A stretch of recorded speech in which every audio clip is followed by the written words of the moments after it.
Welcome to the K3S High Availability Cluster tutorial. This particular tutorial has some unique things you will not find anywhere else on the internet. It's a unique approach that I developed after doing 2 months of research on Kubernetes, K3S, the Rancher K3S, high availability clusters. So I recommend you spend the 20 minutes watching this video. It's going to be well worth your while to do that. A little bit about me. I am Nico Michael. I'm an ex-IBMer. I was at IBM 24 years ago, and one of the things I can say about IBM is probably one of the best companies one can ever work for. I was grateful to work for them, and one of the things I found about IBM is it is a company that has a very generous policy in terms of contributing to open source. Their policy is called Give Back to the Community. IBM contributes financially a large amount of money towards open source in the industry. And as a developer at IBM, we were also encouraged to give back to the community. So you will find that I have a GitHub page on the GitHub repository where I have over 25 repositories of open source projects. What you're going to use in this tutorial is based on one of my open source projects. Thank you for that. Now we continue with the tutorial. Over 2 months of research to come up with something that will enable you in 20 minutes to have a complete cluster set up where you can fully control all the parameters of your servers. I have not seen anything like this, and that is the reason why I came up with this. It's all based on a shell script that generates the file that you will use to create your clusters. Now, before you can create your clusters, we need to set up the servers. In this tutorial, I'm going to be using Ubuntu. However, there are two scripts. There is one script that runs on Mint Linux and Ubuntu Linux, and there is another script that allows you to use Red Hat or Red Hat Enterprise Linux Server. I have installed No Machine. This is a very nice utility that allows you to remote desktops from Windows and Linux, and you can remote Windows machines and you can remote Linux machines. I'm going to remote my first machine, and here you can see that I have installed VirtualBox. Now you need VirtualBox in order to create the virtual machines. If you are new to VirtualBox, you want to create a machine, you will say new. You will give the machine a name.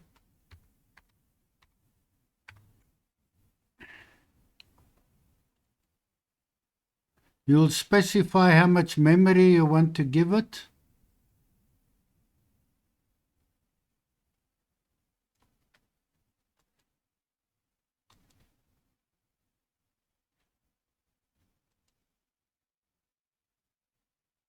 I'm not going to continue with that. So when you've done that, you will then land up with a machine like I have here, and then all you need to do is to edit them. So let's take this one and edit it.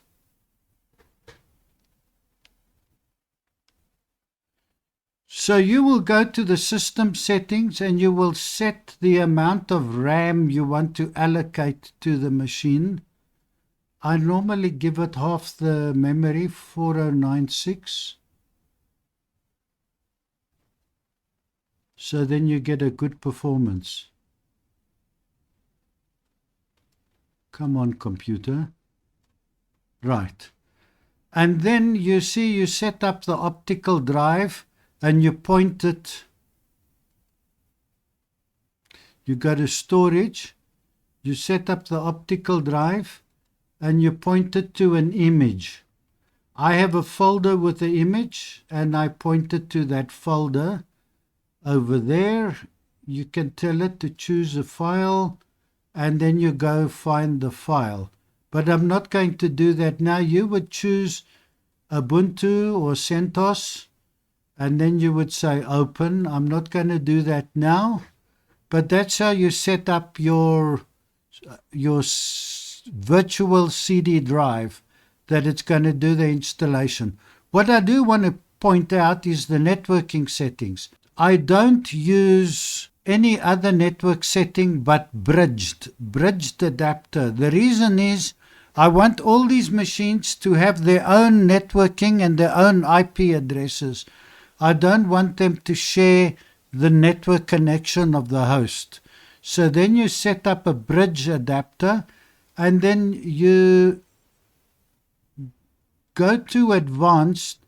Now I choose my network as the T server and not one of the others. I use the 1000-T server as my network, and I allow everything else.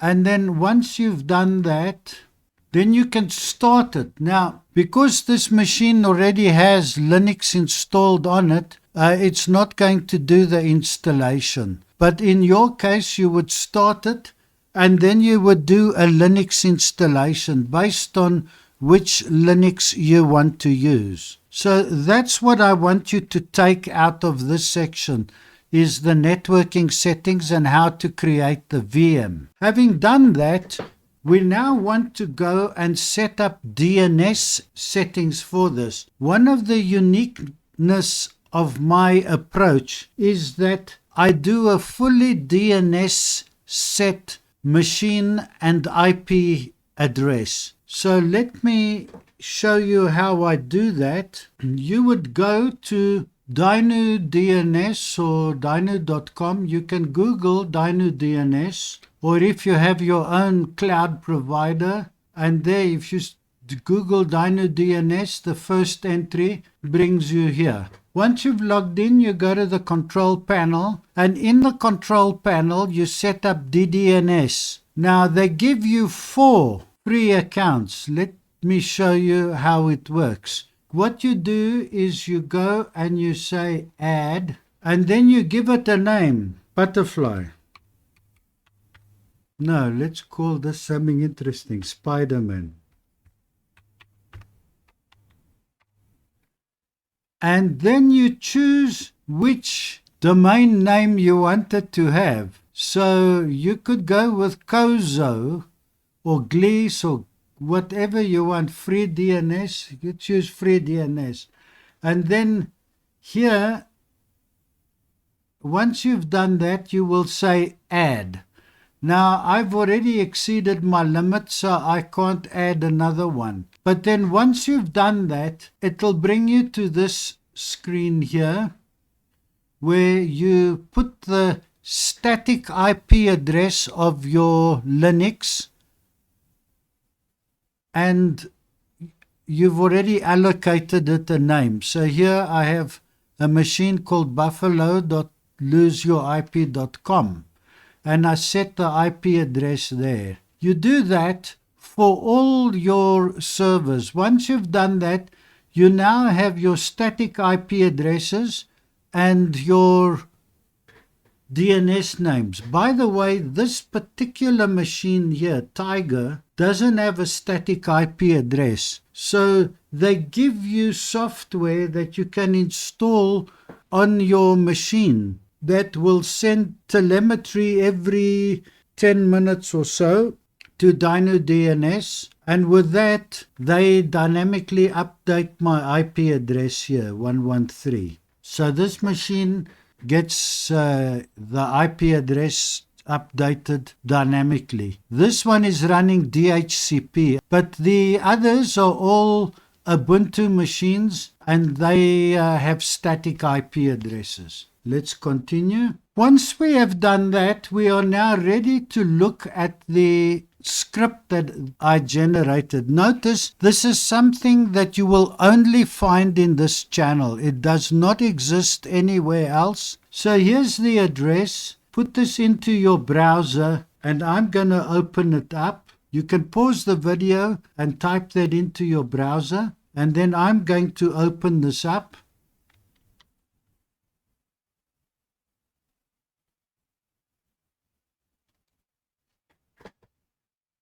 And this is my GitHub page.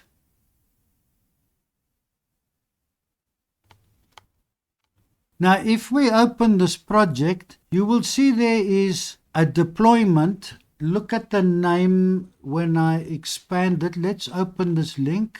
So it's called Create High Availability Cluster Deployment Commands for Ubuntu. And I also have one for Red Hat.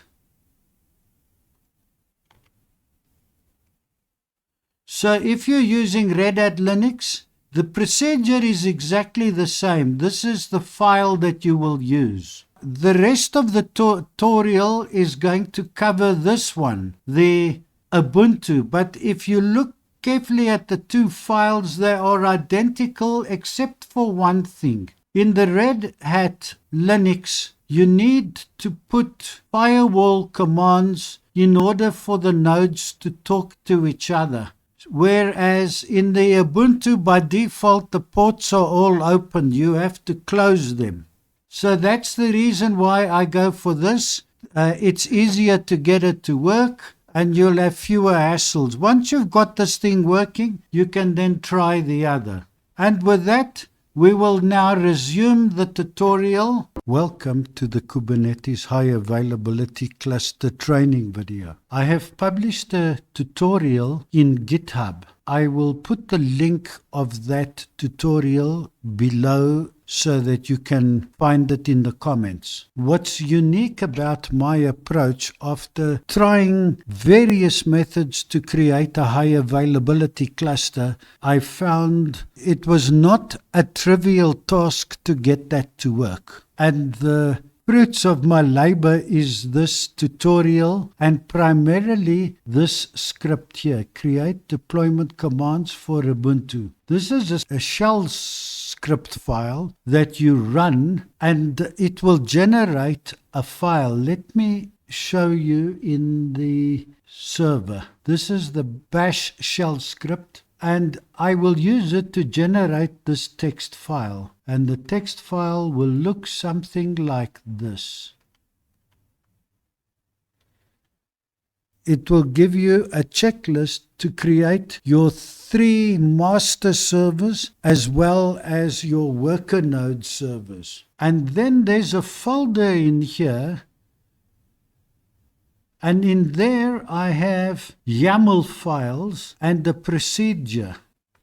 And this is the procedure for creating an Nginx server, deploying it, and creating it then as a service, and then exposing the service so that we can open it in the browser. One of the things you will need when you edit this shell script to put the required parameters for your own network, you will need to put DNS names. For each server, a DNS name, as well as the IP address and the user to log into that server. You'll notice that not all my servers use the same user. When you've created the first master node, we need to save the token and regenerate this file because we use that in the commands below. We will show you that.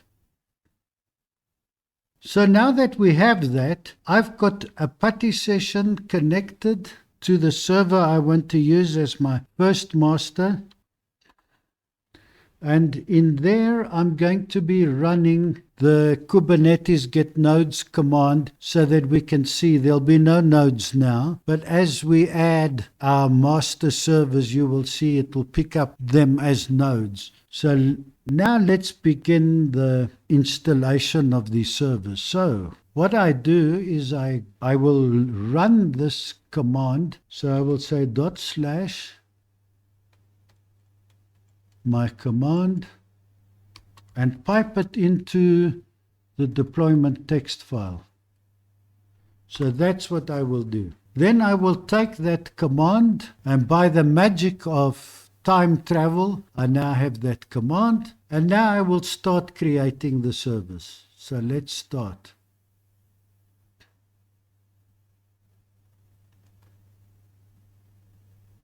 I just want to arrange this so that I can see my variables. So for the first master node, we need to give it its node IP address, which we set as a variable, and the same with its node name, which we set as a variable. Now I use DNS, and with DNS I am able to create DNS records. And if you look at my node names, you will see they're all animals: buffalo, kudu, lion, tiger, and rabbit. Rabbit will be on the Raspberry Pi. So let's continue here.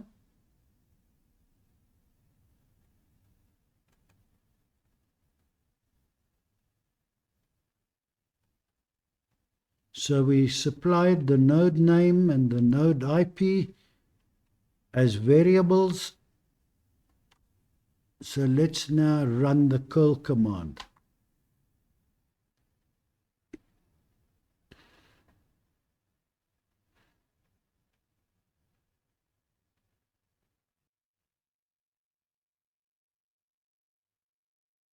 And let's get the PuTTY session up. Now we can see our first node has been created. It's not ready yet. It takes a minute or two. But now we can go to the next node server. Let's exit the root user.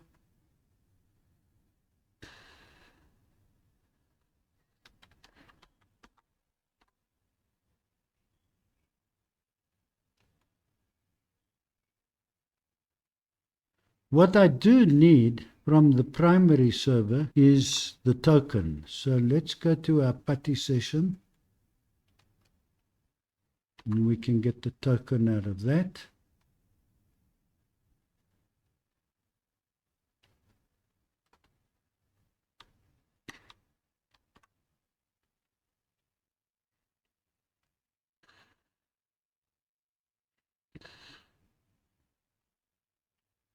Let's try and see if we can swap this out.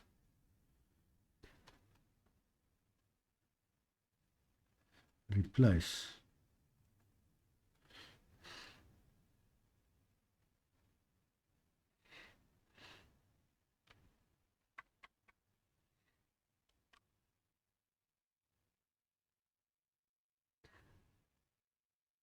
We'll soon see if I got it right. So now we're going to the second master server, SSH into it. Type the password. Now we want to switch to the root user, sudo su-enter. Password must be typed. And we're now root user. And if I've done it right, we now will have a valid token, otherwise the thing will fail.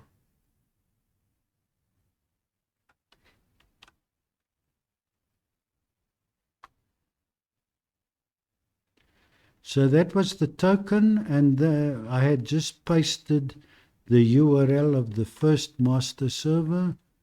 Now here is the node IP of the second master server, and its name is kudu. So the first one was buffalo. Now we are working with kudu. And then here is the command to create us the second. And if all goes well,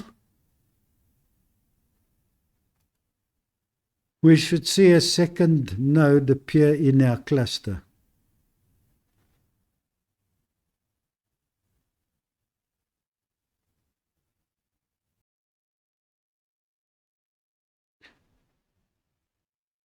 And let's see now what we got. We've got it.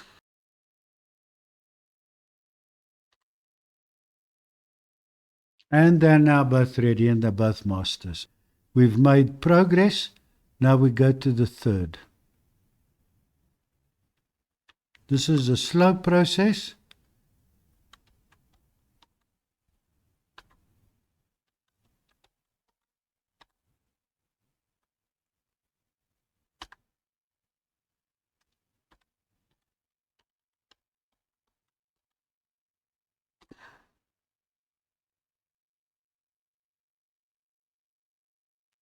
And now we must switch to user root. Now we can start with the third master.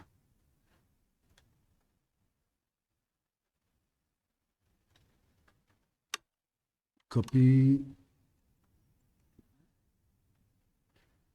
And the primary master URL. You see, you have to tell the third node where the master is. And that's what we just typed now. Then we want to decorate the results that we get in the PuTTY terminal so that we can know who the server is. That's why we put node IP and also node name. This makes my approach unique because the others don't have this.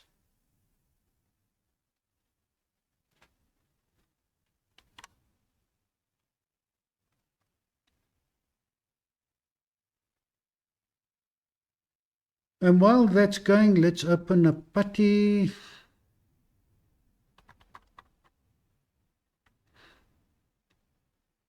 And we wait for this to download and start.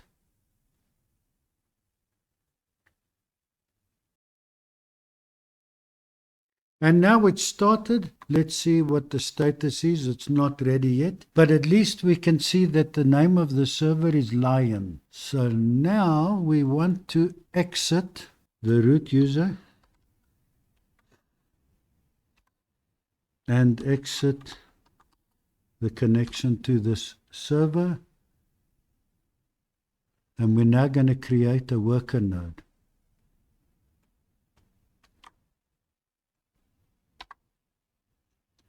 Password. And switch user to sudo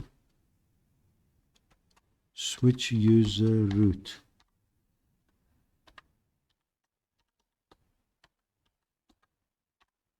Now I'm the root user. Let's see what I need to pass as parameters for this one.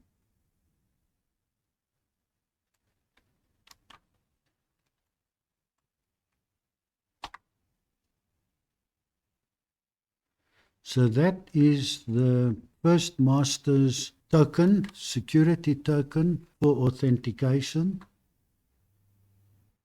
And then we gave it the URL of the first master so it knows where to find it to connect to it. And now we're decorating the response, giving it a node IP and a node name.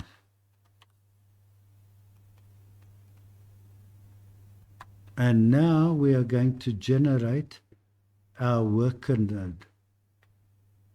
This worker node will be used to create and run the pods. Unfortunately, on my network, I only have 4 machines.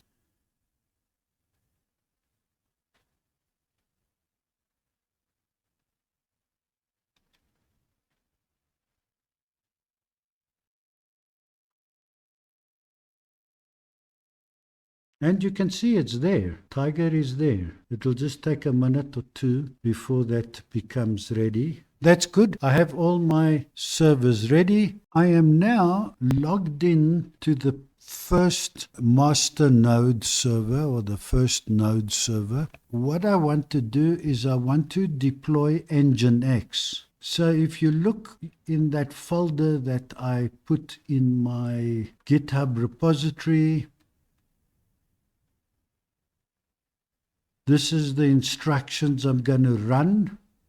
And by the way, these text files are actually YAML files. You need to maybe rename them as YAML. That's what I have. I've already created them on my server. So need to just go through the order. I'm logged in already as root. I want to open the PuTTY session.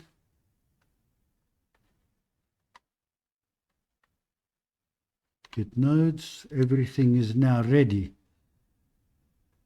That means we can start to deploy. So what you need to do is run the nano command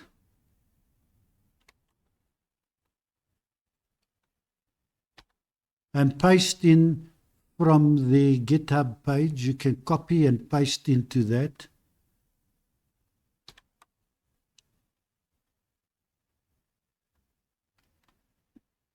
I give the content here as well on this instruction, so you have what you need to do.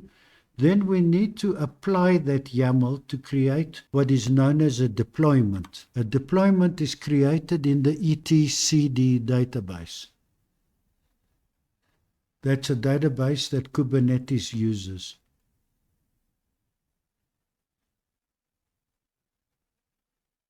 So that was our first, the deployment. Now we're going to create the service.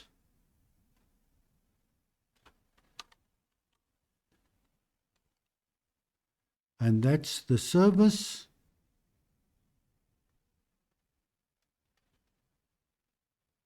Now we are going to apply the service YAML.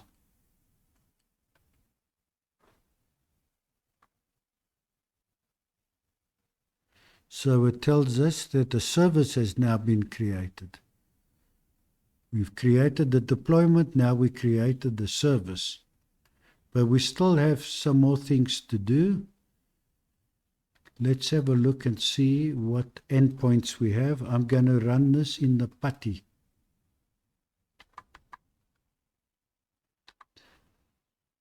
And you see it's already found endpoints for the Nginx, but it's not available yet.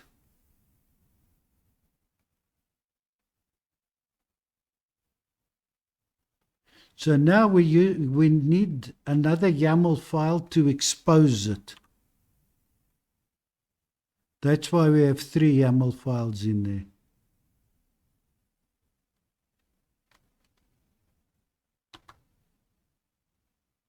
And this will expose it and make it accessible on port 80.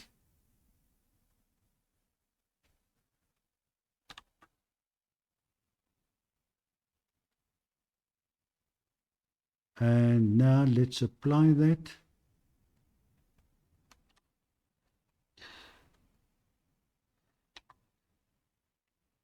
And now let's see that we can access this thing on localhost 80. And there you see we can open the HTML on localhost 80. So now I want to open it on Kudu. And I'm going to open it in my browser.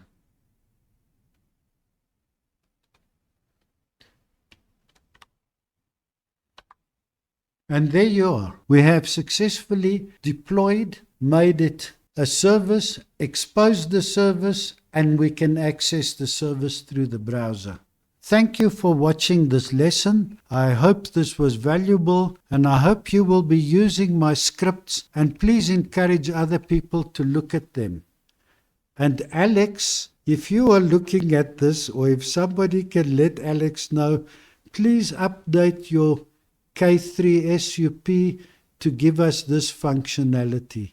Thank you. Please click the like button and also subscribe to this channel to help this channel grow. Have a look in the comments. Click on the show more link so that you can see what other videos we have in this series of training courses. Thank you for that.